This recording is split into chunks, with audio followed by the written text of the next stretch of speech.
Welcome to a new edition of the Famous Interviews with Joe Dimino. On this episode, we talk with lawyer, podcast host, and spiritual medium and psychic Jason Zook.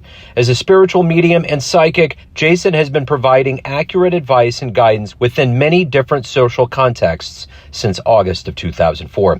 He relies upon his intuition to forge connections to the other side in order to offer a unique healing experience for those who seek communication with their departed loved ones and friends, or those who desire increased clarity. Aside from being a psychic, Jason is also an attorney licensed to practice law in several states. In 2018, Jason launched the Social Psychic radio show to explore various areas of interest involving intuitive guidance, self-improvement, and development, and so much more. He's got a great story. Enjoy this interview. Thank you for taking a minute out today. Before we get into your life, I want to know, first and foremost, how did you survive COVID? The last 3 years has worked on all of us in very defined ways. How did you survive that time period? How has it changed the way that you live life and conduct business now? Wow, I love your question. It has been one of the most largest influences, I think, of how a lot of us are right now, between the isolation, the fear, actually getting it. I'm a cancer survivor, so when COVID came, I had already gone through a surgery 2 years earlier to remove stage 1 kidney cancer. So I had a mental gymnastics during that time frame. I'm 47 right now, so at 44 being told that you have cancer, even if it's stage 1, it still triggers a certain emotional response and psychological stuff, spiritual stuff you go through. And COVID was like the cherry on the cake, I think. You know, I actually had one of my close friends' mother died from COVID. And for me, COVID's not over in my mind. My mom just got COVID 2 weeks ago and was in the hospital twice and almost took her out because she's fragile and she's got pre-existing conditions. So I would say it challenged every part of my core, having to be isolated, having to go through that uncertainty, and then actually getting sick myself and going through all those things. It taught me to value the moment, live in the moment. You know, you still have to have your goals for retirement and long-term picture and stuff. I live in the moment. I don't hold grudges with people. I learned how to forgive my dad, who died 10 years earlier, because he kept coming to me in dreams asking me to forgive him. And it was during the long process of the isolation of COVID that I managed to do that. And I think for me, it shaped my context of how to approach this from the viewpoint that we have each day is a new beginning. And I remember one of the ways I got through that whole period of time was when I wake up in the morning, I would go for a walk. When we couldn't do much, I'd go for a structured walk for myself. I'd give myself as much of a semblance of a routine as possible, but psychologically and spiritually, I taught myself that if I wake up in the morning and try to find something to look forward to, look ahead, I would be in a better spirit than if the days that I got stuck thinking about what we've all been through or the past. And so mental health is a major priority for me as well, and being aware of, if you have an off day, how to nourish your inner child kind of thing, try to balance things in life. So for me, it was a whole, I guess, reallocation of viewpoints of how I approach my life and how I approach others in my life. And it really has reshaped everything, in my opinion. Let's get a handle on exactly what you do daily and for a living. And I'm going to put you in front of a bunch of third graders at a career day. And one of the kids will look up and say, "What do you do for a living?" How do you answer that child? I'd say, "Hi, I'm Jason Zook." Actually, I'd say I'm an attorney. That was what I trained for in my life, that I'm very passionate and love, and I'm licensed in 5 states, and I work on hurricane cases and help homeowners and businesses in those kind of contexts to be able to, receive a recovery in their civil litigation. I wouldn't say that to a third grader, but I'm just saying that's what I do for my day job. Is I'm a lawyer, and my life has brought me on a path that I'm also intuitive as a psychic, and I've enjoyed being creative and doing what's called a podcast. And those 3 things have been my passion. Lawyer's my priority. And these are more, they started out as hobbies originally, the psychic stuff and the podcasting stuff. But I've learned to have an equal appreciation of all 3 parts of my life and balance it the best I can. So I don't, I do the podcasting stuff during lunch breaks. I'll do the psychic stuff a very short amount of time on weekends. And then the lawyer job is my priority, but that's my 3 rules. And I keep them separate. Absolutely. No, I get that for sure. So what did you want to be when you were a kid? What did you want to be when you grew up? Interesting question. I used to pretend, I want to be president of the United States, and I realized how much grief that would cause. I wanted to be involved in helping people and be involved in something that I gain meaning from. Even as a little child, I knew that. And I was raised by I came from a single parent family. So my grandparents on my mom's side raised us actually with my mom, and we had a blended family. And my grandmother always told me every day I'd go to a school, be a leader, not a follower. And so I guess that impressed on me to try to make an impact and a positive difference in my life. So that's why I went to law school, because I was in college and I interned for Senator Bob Graham. He used to be one of the state's, the Florida federal, senators here for Florida, and his staff person saw a potential in me and said, you should go to law school. And then I looked into law school, and that's what I've done for the last 20 years or so. So I've been a lawyer since that time. So all of these things that have become who you are seeds that are planted in childhood, and obviously what you do is you give a lot and you're helping people. How did all that happen? How did those seeds become who you are today? Interesting question. And as you asked it, I just thought of this because I was talking to my mom about this. I was born with a lack of natural immunities as a baby. And so the first 2 years of my life, and I don't talk about this much, but this question kind of triggers it. I was in and out of hospitals. I had pneumonia 9 times. I had scar tissue on my left lung. They were going to put me, you ever hear the boy in the bubble? They said if my immune system didn't improve, I might have to consider that kind of an environment to stay alive. And going through that early experience and then have my mom and my family retell it and learning that, I had gratitude for the nurses and the doctors and whoever helped my family get through all that. And I think that kind of instilled on me that we're all here as a blessing, right? Our lives are nothing, you can't take anything for granted. And so you could spend your time being selfish, which a lot of us do, but then you can balance that out with not just being into yourself, but trying to help and make good deeds for others. And I believe heavily in the pay it forward concept, and none of us are perfect. We struggle with our imperfections. If it's mental health, it's whatever those things are. Sometimes you have career issues, relationship issues, but when push comes to shove, I think for me that I find from my experience, even working with clients and being a psychic, is if we can find meaning and purpose in our lives, it gives us added value, and we may be less likely to be depressed or feel stuck in a rut. And so that's what motivates me, is what can I do in my daily routine, even if it's 2 hours trying to help a friend that's going through a struggle, or, a client in my law practice, or even a client in my psychic stuff after hours. I love to be able to do that. And the universe and God always brings me people like that. Like in the evenings, in the past 2 weeks, I was at Target the other day getting groceries for myself at 9 o'clock at night after working all day. And I got referred by somebody, and somebody was grieving the death of their father. And I was able to talk to the person while I'm walking through the grocery store, because I didn't want to let that person down. I didn't charge them. It was a free reading in that case, because they were someone I knew, I should say. And they'd never been to a psychic before. And so I did what I could, and I went through that. And it was it's fun for me when I can do things like that, because it makes my experience unique. Absolutely. Yeah. Well, and like you said, obviously they're getting pulled into your aura. What is it that you like the best about what you do? Like every day you wake up, you have these diversified interests. You're very busy. You're doing a lot. But what is the ultimate motivator for you to accomplish and get through your day? I realize at this stage of my life that I've been through a lot of challenges and adversity. And every day I wake up, and if I'm, God willing, I'll be five years cancer-free September 26th this year. Every day I wake up, it's a new opportunity to leave a mark that's positive in my life, amongst my friends, family, whoever.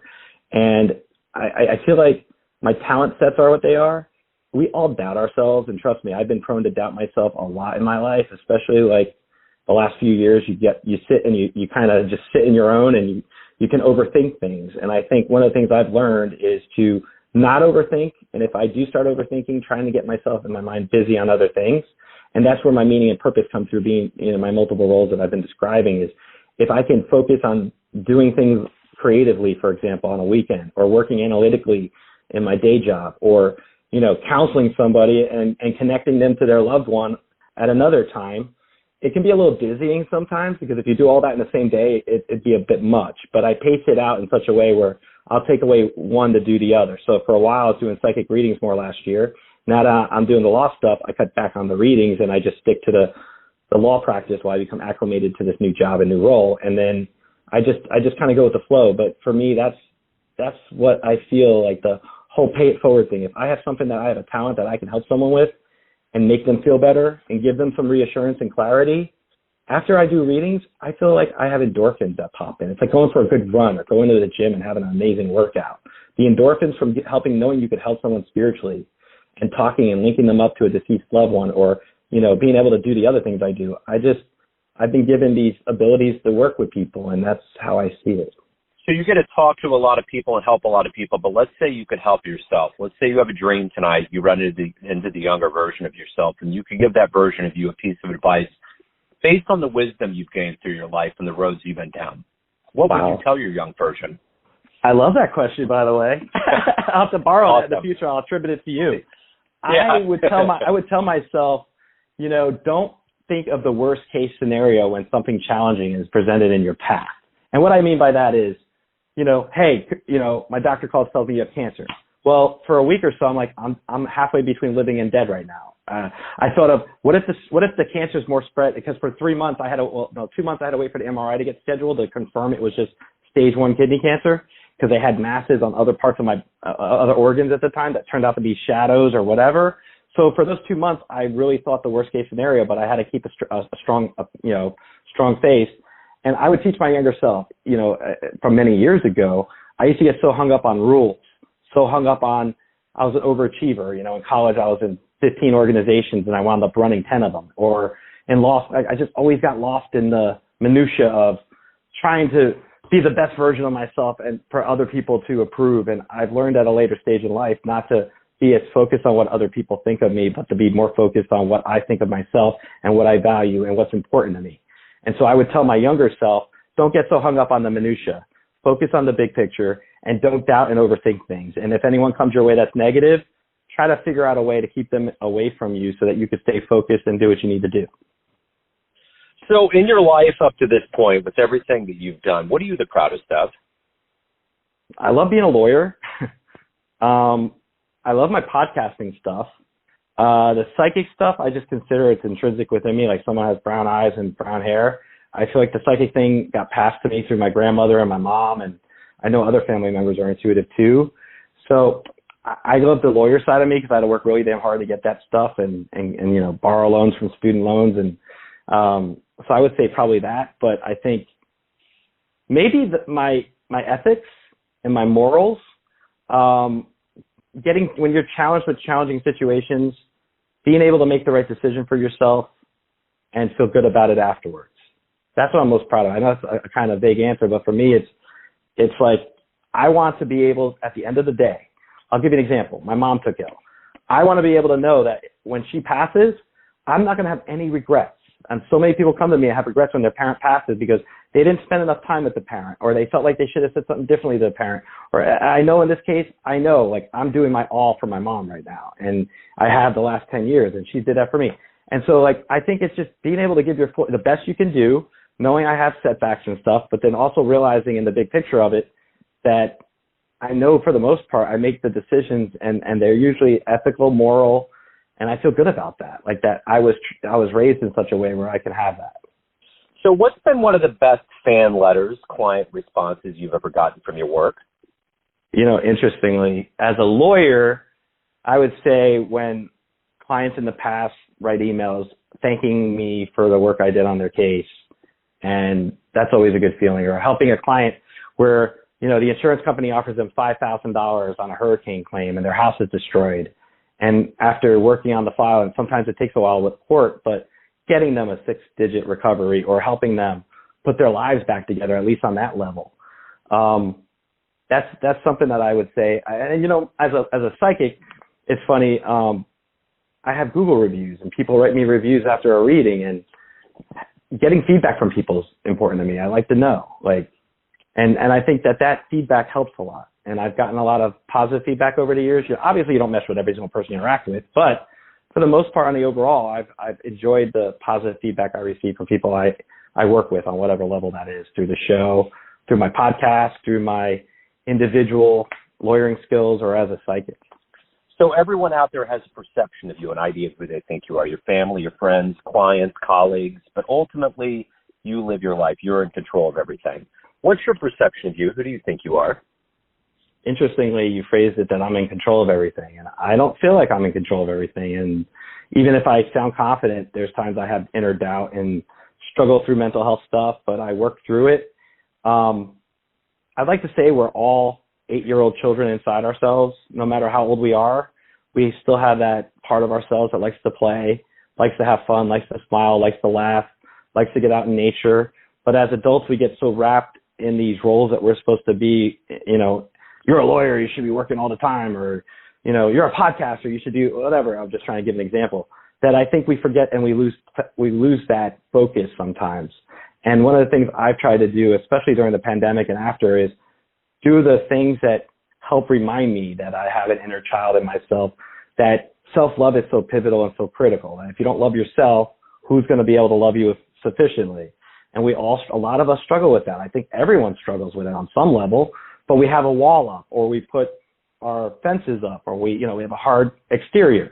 And the one thing I'd say is, I am one of those people. I close off some parts of myself because of prior pain in life, but I do the best I can every day. And I think that that's one thing. We all struggle on some level, but some of us may look more put together than others. But I think the reality is we all have something that we would like to improve, or we'd like to fix or do over.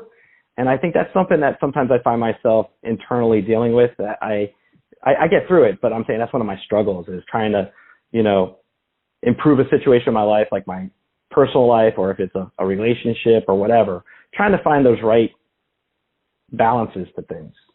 And even if you can work with other people well, when it comes to your personal life, that can sometimes be a struggle, because you like so much working with other people that you can neglect yourself. And I think I've taught myself with self-love and affirmations and meditation and the things I try to do for, healing modalities and stuff. I try to do that. I try to remind myself that none of us are stoic creatures like robots, and we all need to experience all of our different emotions, all of our insecurities. There's a time and a place for that. And then you pick yourself up and you go forward. You do your work, you socialize, whatever it is. But that would be what I would say. If anyone out there wants to learn more about your podcast, your spiritual work, your legal work, anything related to your world, where do they go? Excellent question. I'll just say this. My podcast is the Social Psychic Radio Show, and it's available on Apple Podcasts and most platforms where podcasts can be found. I just signed my show with Electric Half Media, and they're our production company, our media company. So you can go on electricast.com and find my show on there. I also have co-produced and co-hosted a new show called Psychic Visions, which we just launched with my best friend Megan Kane, and that's also with Electric Half Media. We're on Instagram at Psychic Visions Podcast, and I'm on Instagram at The Social Psychic. So people can find me there. Plus, they can find me through my website, thesocialpsychic.com. I have a good presence online. Right on, Jason. This has been wonderful. Thank you for opening up. I appreciate it. Best of luck with everything. Thank you, Joe. Thank you so much. I really appreciate it. And thank you to your audience. Thank you for the interview and the opportunity. Thanks for tuning in to another famous interview with Joe Dimino, where we cover the world of art, literature, business, spirituality, law, and more from around the globe. If you want to hear more interviews, visit the Famous Interviews with Joe Dimino channel on YouTube. You can also find us on Spotify and Apple Podcasts. Thanks again for listening, and until next time.